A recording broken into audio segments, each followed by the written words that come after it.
The moment a former champion walks back onto a court where she once ruled, the pressure isn't just about winning a match. It's about defending a memory.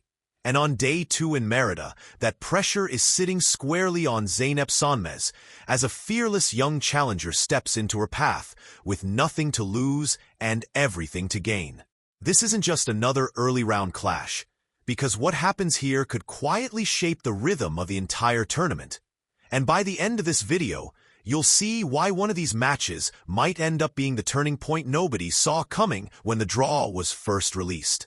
Merida has a way of producing storylines that feel bigger than the round they're played in. And the conditions here reward bold shot-making, quick decisions, and emotional control, which is exactly why the Sonmez versus Brace matchup feels so intriguing before a single ball has even been struck. Sonmez returns not only as a former champion, but as a player who understands how to navigate these courts, how the ball travels under the lights, how the crowd energy shifts momentum. And that kind of familiarity often becomes an invisible advantage that doesn't show up on stat sheets but shows up in tight moments. Cadence Brace arrives from the qualifying rounds battle-tested and match-sharp, carrying the confidence that only comes from already solving problems on the same courts, and sometimes that rhythm can neutralize experience, especially when the favorite needs time to settle into tournament mode. What makes this clash compelling is the contrast in identity, because Sonmez thrives on taking time away from opponents, stepping inside the baseline, and dictating pace, while Brace has already proven she can absorb pressure and extend rallies long enough to make opponents question their patterns. The psychological dynamic here might matter just as much as the tactical one, since Sonmez knows she's expected to win while Brace gets to swing freely, and that difference often decides whether the first set becomes a statement or a struggle that drags the favorite into uncomfortable territory. Form coming into the event slightly tilts toward the former champion, particularly after a deep run earlier in the season that reminded everyone how dangerous her aggressive instincts can be when they're fully synced with her timing and confidence. Brace, though, carries momentum of a different kind.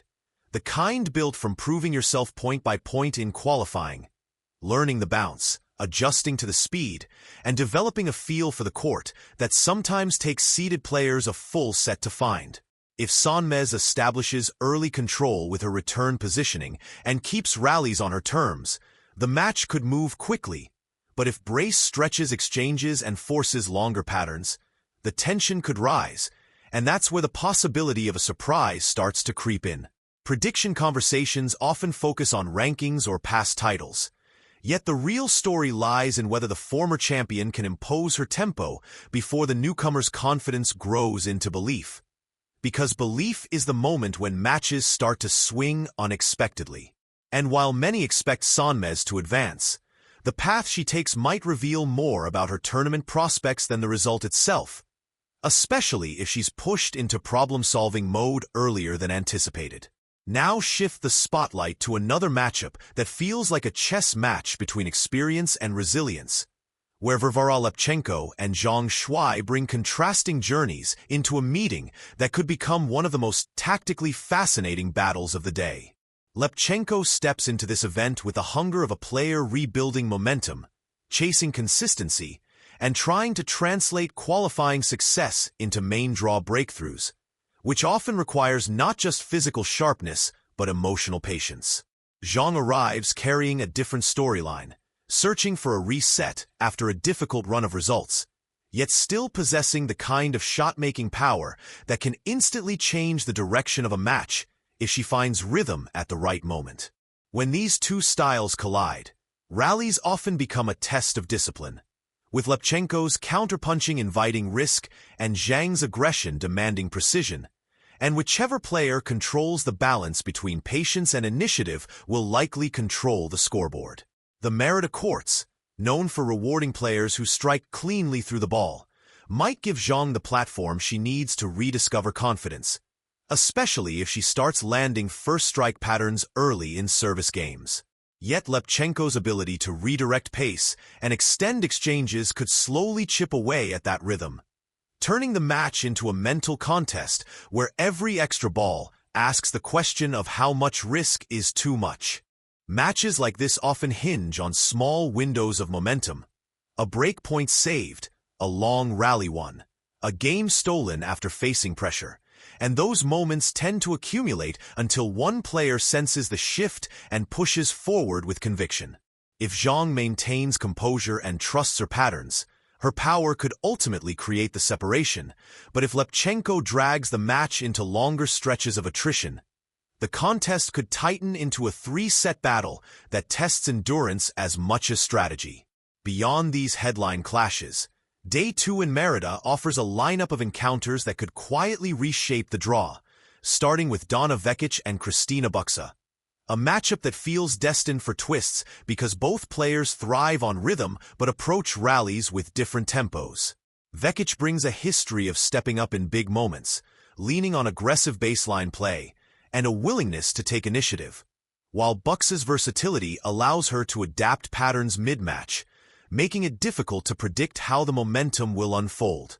Their meeting has the ingredients of a momentum swing match, where streaks of games might decide the outcome rather than steady control. And that unpredictability is exactly why this encounter feels like a potential highlight. Renata Zarazua's matchup against Priscilla Hahn introduces another layer of intrigue, with both players capable of producing bursts of inspired tennis that can flip sets quickly, turning what looks straightforward on paper into a battle of timing and composure.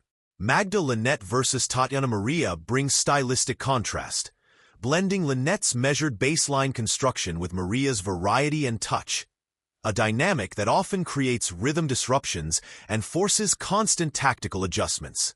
Jessica Booza's Monero facing Heather Watson adds youthful momentum against seasoned experience, a storyline that tends to produce tight scorelines because one player is chasing breakthrough confidence while the other leans on match management instincts.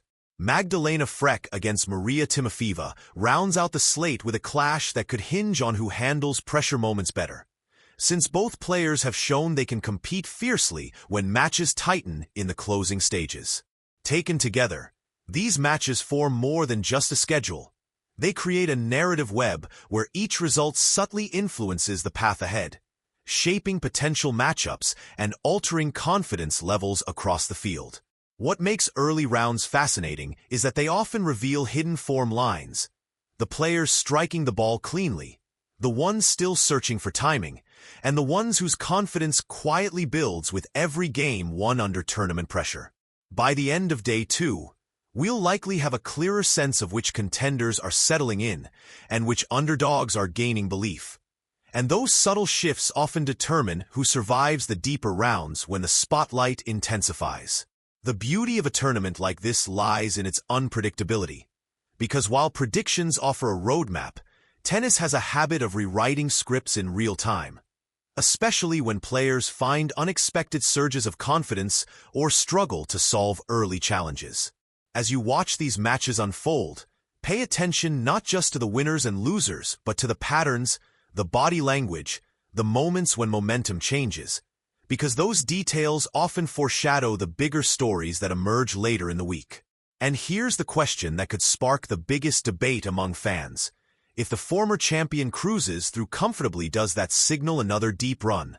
Or if she's pushed to the edge, does it hint at vulnerability that future opponents will try to exploit? Because sometimes the most revealing part of a tournament isn't who wins on the first days.